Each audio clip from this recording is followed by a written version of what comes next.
Nginibingelele ekhaya lamaphupho. Uma umusha la ekhaya sicela ukuthi ushaye u-subscribe ukuze ngokulandelayo ungaphuthelwa uma sifaka ividiyo. Ukubaluleka-ke kokuthi u-subscribe, senzela ukuthi uma ubuza umbuzo kwi-comment, sithi masibuya nevidiyo eyimpendulo, i-notification izongena kumakhalekhukhwini wakho, ebese ividiyo uyayibona ngokushesha kanjalo. Kanti uma unga-subscribe-ile, angeke uze ubone nhlobo ukuthi cha, impendulo usuyitholile. Ngakho-ke uma unombuzo buza kwi-comment sizokwenzela ividiyo. Uyakwazi futhi ukusi-inbox-a lapha ku-TikTok, usi-follow-we, inbox ucele inombolo ka-WhatsApp ozobuza njalo kuyona ekuseni uma-ke kukhona isibonakaliso obenaso. Nokubaluleka nje kokuthi-ke uwazi ukuthi ngabe lokho osuke ukuphuphile kubika ukuthini. Ake singene-ke kwelanamhlanje sikuchaze. Namuhla-ke sikhulume ngokucula. Siyazi-ke ukucula kuhlukene kaningi.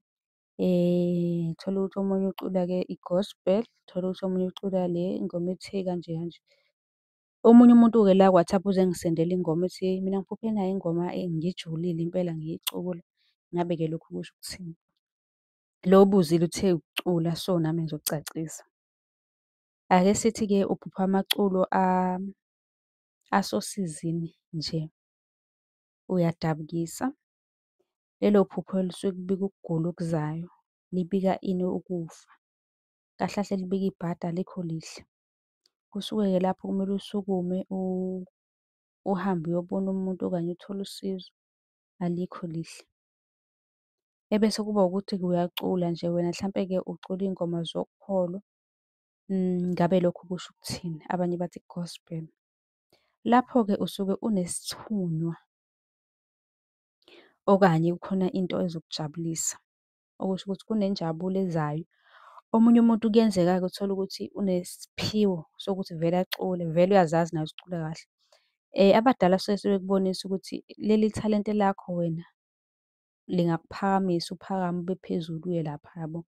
Abanye-ke uthola ukuthi-ke eze eye kuma-idols, kufike kumsebenzele futhi ebone ukuthi eish, yazi ukuya lapha kungenze ngaziwa abantu abaningi ukuthi mina nginesiphiwo kanje yabo. Uma unephupho elikanje nawe kusuke kumele ulinakisise.